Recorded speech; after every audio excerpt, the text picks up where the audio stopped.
Lawmakers welcome President Marcos' suspension of Manila Bay reclamation activities. Senator Cynthia Villar called the development good news. She earlier warned the reclamation projects would worsen flooding in parts of Metro Manila. Imagine this. You wake up one morning, head to Manila Bay to sip your Tahoe, and boom. Where there used to be water, there's now an entire skyline staring back at you. Skyscrapers, malls, even a Starbucks on an island that didn't exist last week. No, Poseidon didn't suddenly join Ayala Land. This is Metro Manila's reclamation revolution, where the Philippines is literally telling the ocean, scoot over, we've got cities to build. Over 20 projects worth billions of dollars are turning the bay into the Philippines' boldest gamble yet. Some call it visionary. Others call it environmental suicide. Either way, it's one of the most audacious transformations happening in Asia right now. So buckle up, because today, we're diving into 10 insane facts about Metro Manila's reclamation projects that'll make you laugh, gasp, and maybe start Googling how to build a floating house. Let's kick this off with a project so big, it makes building a mall in Quezon City look like stacking Legos. Welcome to Pasay's crown jewel of reclamation, a 726-hectare mega-development spearheaded by none other than SM Prime Holdings. Yep, the same people who gave us SM Mall of Asia said, what if, instead of building next to the water, we build the land itself? Bold move? And they weren't kidding. Now for perspective, 726 hectares is massive. That's like cramming 1,300 basketball courts side by side. Or better yet, imagine Makati's entire central business district, but floating on water. Except it won't be floating, because these engineers are going hardcore. Global safety standards, earthquake-proof foundations, and sea defenses tougher than a K-drama mother-in-law. So what exactly is happening here? Picture this. 3 man-made islands rising from Manila Bay. Not barren sand piles, but urban utopias designed to withstand typhoons, earthquakes, and the chaos of Metro Manila traffic. Well, 2 out of 3 isn't bad.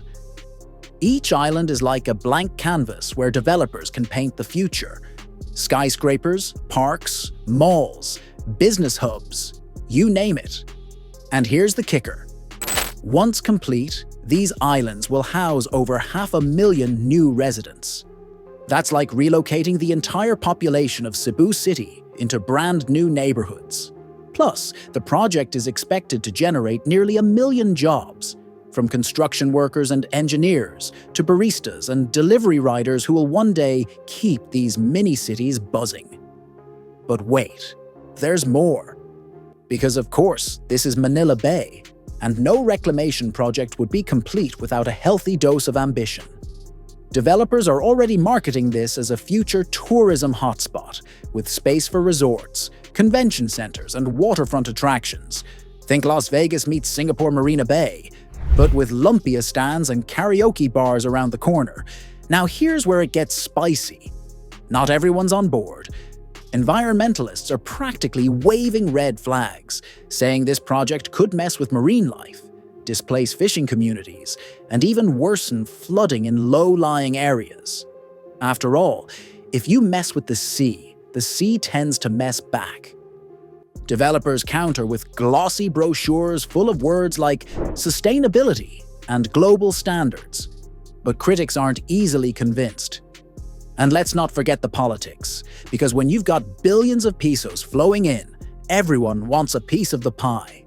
The Philippine Reclamation Authority, local government units, national agencies, foreign investors, it's like a telesurvey where everyone's scheming.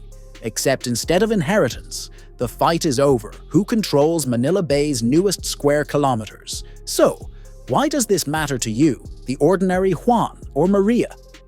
Because if this project works, it could change daily life.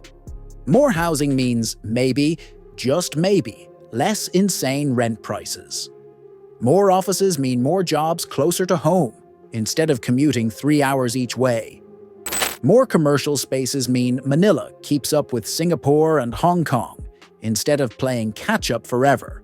But if it fails, well, then we get an expensive man-made swamp and another cautionary tale in Manila's long list of build now, regret later stories. And if you think 3 man-made islands in Pasay is ambitious, wait until you hear about Horizon Manila, the project so futuristic, it's basically trying to out-Singapore Singapore. At 419 hectares, spanning 3 interconnected islands, Horizon Manila isn't just a reclamation project. It's a manifesto. Developers call it the Philippines' first truly global city. Translation: a shiny new district built from scratch to rival Hong Kong, Singapore, or even Dubai. Here's the vision. 28 distinct communities, 100,000 residents, and a central canal park stretching 4 kilometers. Imagine Venice, but instead of gondolas, you've got electric trams and waterfront cafes. The design is so walkable that no spot is more than a 5-minute stroll from public transit. That's revolutionary in a city where walking 5 minutes usually gets you a sunburn and 3 near-death experiences with speeding motorcycles. But Horizon isn't just about convenience, it's about sustainability. Tower clusters are strategically placed to cast shade and funnel breezes. Parks and open spaces eat up nearly 20% of the area. And the city plans to integrate culture into its DNA. Think art galleries, sports arenas, and public spaces that actually feel public. Of course, the billion-peso question is, who's this really for? Developers insist Horizon will serve everyone. But critics argue it'll just be a playground for the elite, while ordinary Filipinos remain priced out. And while Horizon dreams of being Manila's brain, Solar City is setting itself up to be the city's green beating heart. Solar City is Manila's attempt to go eco-chic. At 148 hectares, it's not the biggest project in the Bay, but it's probably the most ambitious when it comes to sustainability. We're talking renewable energy on steroids, solar panels on rooftops, wind turbines catching bay breezes, and biomass powering the grid. Buildings will be designed to maximize airflow, shaded walkways will reduce heat, and open ground floors will keep things breezy. Translation: it'll be the only place in Metro Manila where you can walk outside in April without feeling like a baked siopao. The transport plan is just as bold. Instead of endless traffic jams, Solar City envisions an elevated intermodal system, like a futuristic roller coaster of buses and trams gliding above the chaos. Cars, optional, jeepneys, out, and traffic. Developers swear it'll vanish like a ghost X in a group chat. Sounds too good to be true? Maybe. But if it works, Solar City could set the template for eco-friendly cities across Southeast Asia. Now, if Solar City is the stylish green nerd, Navotas is the gritty industrial powerhouse ready to flex hard with its own mega project. Navotas isn't exactly the poster child of Metro Manila glamour. When people hear Navotas, they don't think glass towers. They think fish ports, boats, and the distinct smell of the sea that hits you faster than traffic fumes on EDSA. But the city is about to change its reputation with a reclamation project that might just flip the script. The Navotas Boulevard Business Park. How big are we talking? Try 650 hectares. That's nearly 2 Bonifacio global cities, stitched together and dropped into Manila Bay like someone playing SimCity with cheat codes. This isn't just housing or a shopping district. Navotas is going all in. Commercial zones, industrial hubs, logistics centers, residential towers, and even a port to turbocharge its fishing industry. Imagine this. You're standing on a boulevard where office towers hum with corporate life, while just down the road, container ships dock to unload goods bound for Luzon's north. It's Makati's Ayala Avenue, but with trawlers and shipping cranes as your next-door neighbors. Weird combo? Maybe, but powerful, definitely. See, Navotas has always been about the sea. It's the country's fishing capital. But fishing alone isn't future-proof. Overfishing, climate change, and shifting markets mean relying on the ocean is risky. By building this business park, Navotas isn't abandoning its roots. It's hedging its bets. Marine tourism, industrial logistics, and port facilities could turn this fishing town into a true economic gateway. Of course, there's a catch, and it's not tuna. Fisherfolk worry they'll be displaced. If the land they rely on for docking boats turns into condo complexes, where will they go? Environmentalists warn that building this giant city on the sea could disrupt currents, mess with fish habitats, and destroy coastal ecosystems.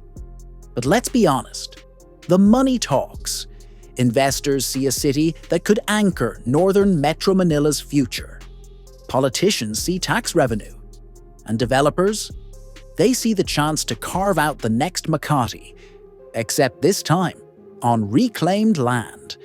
And if you thought Navotas was flexing hard, wait until you see Pasay Harbor City, because this one comes with international muscle and it's dredging up billions.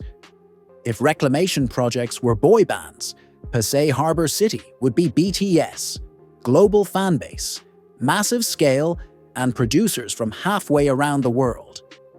This 265-hectare project is being built in partnership with Dutch dredging giant Royal Boskalis Westminster, a company that's basically the Michael Jordan of digging land out of the sea. Let's talk progress. Over 117 hectares have already been reclaimed. That's not a PowerPoint fantasy. That's dirt, sand, and rock, physically sitting in Manila Bay right now. The plan. By 2028, Pasay Harbor City will be a fully functional urban hub with roads, bridges, utilities, and gleaming towers.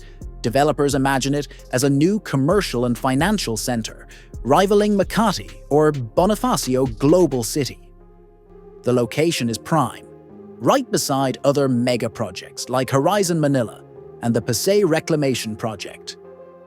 It's like Manila Bay is turning into one giant real estate buffet, and Pasay Harbor City is serving the main course. What makes it different is the expertise behind it. Boskalis has built airports, artificial islands, and ports all over the globe. These aren't local experiments. These are global standard engineers saying, yeah, we can handle your typhoons, floods, and earthquakes. We've done this before. But here's the twist. It's not just about buildings. Pasay Harbor City is part of a bigger vision, the Pasay Eco City Grand Vision, which promises sustainable, eco-friendly development. Translation: fancy renderings of green parks, waterfront promenades, and maybe even bike lanes that people will actually use. Still, critics aren't convinced. They see another enclave for the wealthy, another playground where ordinary Filipinos will never set foot unless they're working security or selling fish balls outside. And they might be right, because let's face it, history hasn't exactly shown Metro Manila to be the master of inclusive urban planning. But investors don't care about that narrative. They care about one thing: ROI. And with prime reclaimed land next to Manila Bay's future skyline, you better believe the money's coming in fast. Of course, not every reclamation dream gets this far. Some sink before they even sail. Case in point, the City of Pearl, the one that got away. They called it the City of Pearl, and on paper it was supposed to be Asia's crown jewel. Imagine 407 hectares of reclaimed land, designed to be the largest self-sustaining smart city in the region. 500,000 people living in futuristic neighborhoods powered by cutting-edge tech, green energy, and self-contained infrastructure. Think Singapore 2.0, but stamped with Made in Manila.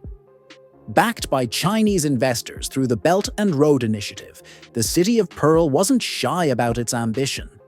7 phases, spanning 20 years of construction. A projected population the size of an entire province. It was marketed as the city that would put Manila on the global stage, alongside Dubai's Palm Islands or Shanghai's Pudong. But here's the twist: it never happened. Why? A toxic cocktail of politics, competition, and reality checks. First, other reclamation projects in the Bay, like Horizon Manila and Pasay's mega islands, crowded the playing field. Too many projects, not enough political patience. Then came pushback from local officials, environmental groups, and even rival developers who weren't about to let one mega city hog the spotlight. By the time the smoke cleared, the city of Pearl was shelved, cancelled, dead before it even left the dock. What's left today? Some paperwork, a few renderings, and a spot in Manila Bay's graveyard of ambitious but doomed mega projects. It's a cautionary tale. For every horizon that pushes forward, there's a pearl that sinks under the weight of its own hype. And it raises the question: how many of these reclamation projects will actually survive to completion? But while one pearl vanished beneath the political waves, other projects doubled down on the secret ingredient developers now love to market: sustainability. Which brings us to the eco-twins. Projects that don't just want to build cities, they want to sell the future. Developers know a magic word: eco-friendly, say it. And suddenly, your billion-dollar reclamation project sounds less like we're burying marine life under sand, and more like we're saving the planet, one solar panel at a time. Enter Manila's eco-twin projects, Horizon and Solar City, which are branding themselves as sustainability superstars. Horizon promises shaded towers, walkable layouts, and breezy canal parks. Solar City swears by renewable energy grids, natural ventilation, and intermodal transport so smooth you'll forget what traffic feels like. Together, they're pitching an image of Manila as a laboratory for green living, a place where urban growth and environmental responsibility finally shake hands. It sounds great on a brochure. Green parks, shiny trams, solar farms glinting under the sun. But critics are quick to point out the elephant in the room. Reclamation itself is anything but eco-friendly. You can't bulldoze mangroves, bury coral reefs, displace fishing communities, and then slap a few solar panels on a building and call it green. Developers counter with their own buzzwords: wave-resistant walls, storm surge protection, climate resilience. They argue these cities will actually shield Metro Manila from flooding and rising seas. Environmentalists laugh. You can't fight the ocean with a mall, they say. So which side is right? Honestly, it's complicated. If the engineering holds up, these eco-twin projects could pioneer sustainable urban living in Asia. If not, they'll be remembered as greenwashing on the grandest scale. But whether you buy the eco-hype or not, one thing's for sure: sustainability has become the new status symbol. Forget luxury cars or high-rise penthouses. In the 21st century, the ultimate flex is living in a green city that promises to save the planet while selling you artisanal lattes. And speaking of saving the planet, or not, let's talk about the elephant-sized controversy that follows every single reclamation project in Manila Bay: the environmental tug-of-war. Every shiny reclamation project comes with a not-so-shiny shadow. Enter the environmental tug-of-war. Developers say they're creating cities of the future.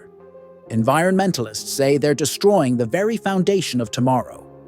And in Manila Bay, that clash is louder than karaoke night in Quezon City. Let's lay it out. On one side, developers wave glossy renderings of eco-friendly towers, shimmering parks, and slogans like sustainable living.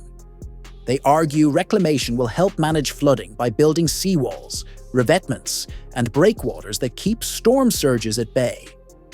They say these new cities will absorb population pressure, cut traffic, and create green spaces where kids can actually play without dodging jeepneys. Sounds perfect, right? But flip the coin. Environmental groups say reclamation is like slapping a band-aid on a bullet wound. You don't fight rising seas by burying marine life under sand. They warn it destroys mangroves, nature's original flood defense, disrupts tidal flows, and wipes out fisheries that sustain tens of thousands of families. And it doesn't stop there. Reclamation can alter water currents, worsen erosion, and increase flooding in places far away from the new projects. Take the fishermen, for example. For generations, Manila Bay has been their livelihood. But with reclamation swallowing the shoreline, their boats have nowhere to dock, their fishing grounds shrink, and their income vanishes. For them, these billion-dollar cities aren't progress. They're eviction notices from the sea. And let's not forget climate change. Sea levels are rising. Typhoons are getting nastier. If you're building brand new cities right on the water, aren't you just putting people in harm's way? Developers say their designs can withstand the worst. Environmentalists aren't buying it. You can't engineer your way out of Mother Nature's wrath, they argue. And honestly, they might have a point. The truth? Nobody knows for sure. Reclamation is a gamble. On engineering, on climate science, on the future itself. If it works, Manila gets futuristic cities that can withstand storms and set new standards for sustainability. If it fails, we'll be left with billion-peso ruins sinking into the bay. And where there's controversy, you know politics isn't far behind. So let's talk about the real game, the power plays happening behind the scenes. Reclamation in Metro Manila isn't just about sand and steel, it's about power. Billions of pesos are at stake, which means everyone, from mayors to tycoons to foreign governments, wants a slice of the bay. Here's how it works. Local governments love reclamation because it fattens their tax bases. Imagine being the mayor whose city suddenly gains hundreds of hectares of prime real estate. That's not just bragging rights, that's political capital, campaign funds, and a legacy etched in concrete. National agencies jump in too, because reclamation projects boost GDP numbers and make economic reports look like success stories. And investors? They're lining up because prime waterfront property in Manila sounds like a gold mine waiting to happen. But here's where it gets messy. The Philippine Reclamation Authority has to juggle dozens of proposals, each backed by a different political faction or business titan. Some projects get greenlit faster than you can say kickback, while others, like the city of Pearl, get buried under red tape and rival lobbying. It's less urban planning and more teleserie drama, with alliances, betrayals, and cliffhangers at every turn. And don't forget the foreign players. China, the Netherlands, Hong Kong, and even Middle Eastern firms are all in the mix. For China, reclamation ties neatly into its Belt and Road Initiative, expanding influence in the Philippines through billion-dollar investments. For Western firms, it's about showcasing engineering prowess and cashing in on one of Asia's fastest-growing markets. The Bay has become a geopolitical poker table, and Manila is the pot everyone's fighting for. Of course, the real winners and losers aren't always the politicians or the tycoons. It's the everyday Filipinos who will live with the results, good or bad, for generations.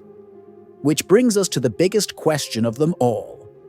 Is this bold gamble going to be Manila's salvation or its downfall?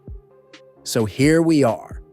After billions of pesos, dozens of mega projects, and more PowerPoint presentations than you'd care to imagine, it all boils down to one question. What does all this mean for the everyday Filipino? Let's start with the upside. If these reclamation projects deliver as promised, the benefits could be huge. We're talking millions of jobs, from construction to tourism to tech. 500,000 new homes in Pasay's islands alone. Thousands of new offices for businesses, meaning less brain drain and more local opportunities. For once, Metro Manila might actually have space for people to breathe, live, and thrive. Imagine shorter commutes because jobs are closer to home. Imagine green parks where your kids can play without inhaling 3 lungfuls of exhaust. Imagine waterfront promenades that aren't just for Instagram influencers, but for families on a Sunday stroll. That's the dream. That's the pitch. But then, there's the flip side. For many, reclamation feels less like progress and more like exclusion. These cities might rise, but who will actually afford to live in them? Will the average call center agent, jeepney driver, or sorry store owner ever see themselves in these glittering towers? Or will they be priced out, left watching from across the bay as billionaires sip cocktails in their eco-friendly penthouses? And what about the risks? Environmentalists warn that by paving over the sea, we could be inviting bigger disasters. Typhoons, flooding, rising tides. Imagine billions sunk into new cities, only for them to be swallowed by the very waters they tried to conquer. History is full of civilizations that thought they could outsmart nature. Spoiler alert, nature always wins. So here's the uncomfortable truth. Reclamation is a gamble, a high-stakes bet with the ocean itself. If it pays off, Manila could reinvent itself as a world-class capital, smart, green, and globally competitive. If it fails, well, we'll have built glittering ruins for the elite and drowned the livelihoods of thousands in the process. It's a razor's edge. Boom or bust. Salvation or cautionary tale. The only guarantee: these projects are already changing the face of Metro Manila, for better or worse. And that's the thing. The bay will keep rising. The tides will keep turning. But whether these new cities float or sink, literally and metaphorically, will be decided not just by tycoons and politicians, but by how Filipinos themselves respond, adapt, and demand accountability. Because in the end, reclamation isn't just about land, it's about vision. About who gets to shape the future, and about whether the Philippines can truly build a tomorrow that works for everyone, not just the powerful few. So what do you think? Are these reclamation projects Manila's golden ticket to the future? Or a billion-dollar disaster waiting to happen? Drop your thoughts in the comments below. I want to hear the wildest, spiciest takes you've got. And hey, if you enjoyed this deep dive, or at least got a laugh imagining Poseidon as a property developer, do me a favor. Hit like, smash that subscribe button, and ring the notification bell. Because here on Your Channel Name, we don't just cover the news, we cover it with sarcasm, storytelling, and way too much caffeine. Until next time, keep questioning, keep laughing, and keep an eye on Manila Bay, because the future isn't just coming. In Metro Manila, it's literally rising from the sea.